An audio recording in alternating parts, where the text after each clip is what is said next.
लिखिए अभ्यास 10 में लिखा हुआ है कि 9 के अभाज्य गुणनखंड बताइए। ठीक, तो 9 के अभाज्य गुणनखंड कौन कौन से हो गए देखो, 3 गुणा 3, 3 त्रिका 9 हो गया। फिर देखिए लिखा हुआ कि यदि किसी संख्या के अभाज्य गुणनखंड 2, 2 और 3 है तो संख्या बताइए। ठीक है, क्या क्या 2 गुणे 2 गुणे 3 मतलब 2 दूनी 4 3 वो 12 संख्या हो गई। तो संख्या क्या हो गई हमारी 12 संख्या।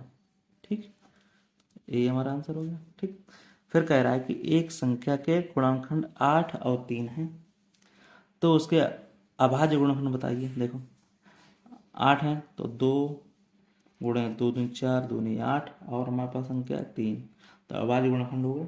सिंपल सा क्वेश्चन हो गया। ठीक, फिर कह रहा है लिखिए यहाँ 60 के लिए दो भिन्न भिन्न गुणनखंड वृक्ष दिए गए हैं, इनके अभाज्य अज्ञात संख्याओं को अपने अभ्यास पुस्तिका पर लिखिए। देखो सिंपल सा क्वेश्चन देखें क्या क्या लिखा हुआ। देखो ये हमारा 60 है, 60 को 2 बार तोड़ा, 6 और 10, 10 छक्का 60 हो गया। ठीक, अब 6 को तोड़ो, 6 को ऐसे तोड़ो, 2 गुणे 3, 2 3 6। अब 50 है, 10 है यहाँ पे तो 5, 5 दूनी 10 हो गया। तो इस तरह से बन गया ये। ठीक, अब इसमें देखिए 60 है तो 60 को हम क्या करेंगे यहाँ पे 30 दूनी 60। अब 30 को तोड़ लेते हैं तो कितना हो गया 10 तियाँ 30। अब 2 को 10 को तोड़ लेते हैं तो क्या हो जाएगा 2 गुणे यहाँ पे 5, तो पंजे 10 हो गया।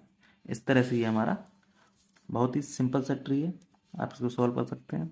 चलिए अब दूसरा देखते हैं। चलिए 5वां क्वेश्चन देखते हैं। लिखा हुआ है कि 4 अंकों की सबसे बड़ी संख्या लिखिए और उसे अभाज्य गुणनखंड के रूप में व्यक्त कीजिए। ठीक, हमें 4 अंकों क्या लेनी है, 4 अंकों की हमें सबसे बड़ी संख्या लेनी है। सबसे बड़ी 4 अंकों की संख्या कौन कौन सी होती है, 4 अंकों की सबसे बड़ी संख्या होती है ये।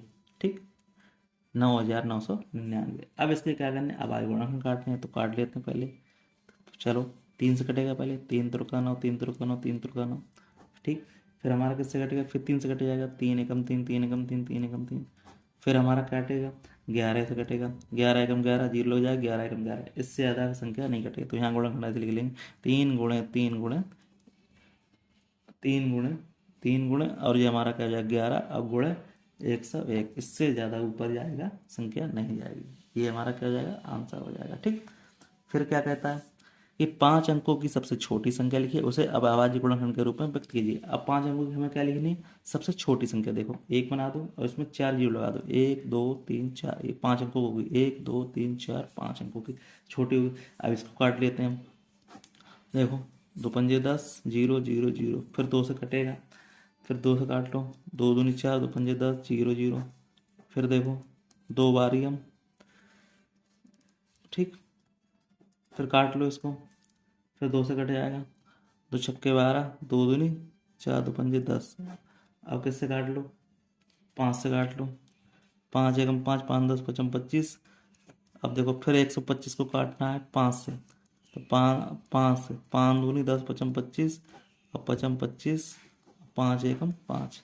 अब यहाँ पूरा पूरा लिख लो, 1 2 3 4, तो 4 बार 2, 1 2 3 और 4। अब 5 देखो 1 2 3 4, अब 5 देख लो हमारे पास कितनी बार 4 बार, 5 गुणे 5 गुणे 5 गुणे 5। यही हमारी आंसर हो गया। ठीक, चलो अब नेक्स्ट क्वेश्चन देखते हैं। 17 से 28 के अभाज्य गुणनखंड भागविद द्वारा ज्ञात कीजिए। चलो क्या करें 1728 में, देखो भैया 1728 को तोड़ो, पहले किससे तोड़ेंगे 2 से। अब देखो 2 से तोड़ना है तो करो पर, 2 अट्ठे 16, 2 छक्के 12, 2 चौकू 8, 2 चौकू 8, 2 3 6, 2 दूनी 4, 2 दूनी 4, 2 एकम 2 छक्के 12, 2 एकम 2 शून्य, 2 अट्ठे 16, 2 पंजे 10, 2 चौकू 8, 2 दूनी 4 और 2 सत्ते 14, 3 नेम 27, 3 त्रिका 9 और 3 एकम 3 कट गए। अब इनको हम लिख लेते हैं 1 2 3 4 5 6, 6 बार 2 है। ठीक है, अब इनको यहाँ पे इस तरह से इनको लिख लेते हैं। कैसे लिखते हैं चलो यहाँ देख लेते हैं, 2 गुणे 2 गुणे 2 गुणे 2 2 4 और 2 6, 1 2 3 4 5 6 और 3 3 बार है, 3 3 बार है। इस तरह से ये आपका भागवत द्वारा हो जाएगा। ठीक है, कोई दिक्कत हो वो हमें बता देना। ठीक है, चलिए नेक्स्ट क्वेश्चन देखते हैं। कोई डाउट तो हमें नहीं लग रहा है कोई होगा ऐसे। चलिए नेक्स्ट क्वेश्चन देखते हैं। कह रहा है निम्नांकित संख्याओं के अभाज्य गुणनफल ज्ञात कीजिए। ठीक, संख्याओं के अभाज्य गुणनफल कर लेते हैं यहाँ से ज्ञात। 112 है, 2 से कट जाएगा, 2 पंजे 10, 2 छक्के 12, 2 दूनी 4, 2 अट्ठे 16, 2 14, 2 सत्ते और 7।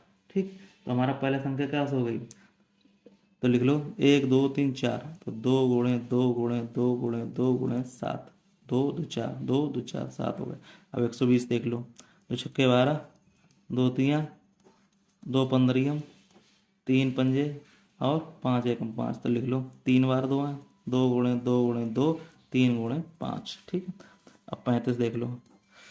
अब देखो 3 से कट जाएगा, 3 चौको 12, 3 पंजे 15, 3 एकम 3, 3 पंजे 15, अब 3 पंजे 15, अब 5 एकम 5, तो लिखो 3 गुणे 3 गुणे 3 गुणे 5। ठीक, इस तरह से ये हो जाएगा। अब 140 देख लो, 2 सत्ते 14, 2 3 6, 2 पंजे 10। ठीक, अब यहाँ पे 5 5 सत्ते 35, 7 एकम 7, 2 गुणे 2 गुणे 5 गुणे 7। ठीक, 2 सत्ते 14, 2 पंजे 10, 3 दूनी 6, 3 पंजे 15, 5 25, 5 एकम 5, 2 गुणे 3 गुणे 5 गुणे 5, 2 छक्के 12, 2 एकम 2, 2 चौको 8, 2 तियाँ 6, 0 2 सत्ते 14।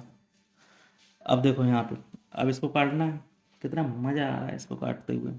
चलिए इसको देखते लेते हैं किस तरह से कटना है। अब देखो यहाँ पे, तो 3 एकम 3 नहीं कटेगा, अभी कितने से कटेगा 12, देखो 2 छक्के 12, 2 एकम 2, 2 चौको 8, 2 चौको 8, 2 एकम 2, 2 छक्के 12। ठीक, 2 तियाँ 6, 0 2 सत्ते 14, 2 3 6। अब 307 है, अब 307 को कैसे लिख सकते हैं, जरा यहाँ पे सोचने वाली बात है।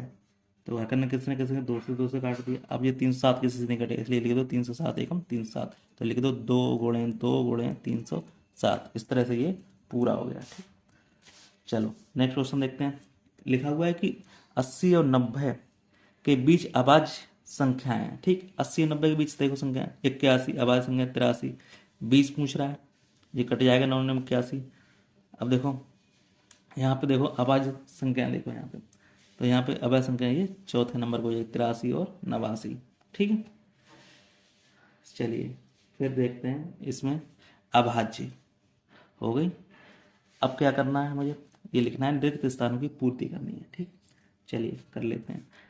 वे संख्याएं जिनके 2 या 2 से अधिक अपवर्तक होते हैं, संख्या क्या कहलाती है, 2 से 2 से क्या होते हैं अपवर्तक होते हैं, वो क्या कहलाती हैं भाज्य संख्याएं। क्या कहलाती हैं, भाज्य संख्या।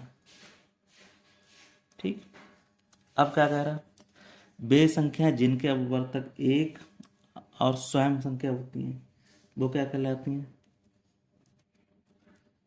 अभाज्य संख्या। ठीक, अब एक ना तो भाज्य और ना ही अभाज्य। ठीक, बहुत ही सिंपल क्वेश्चन है।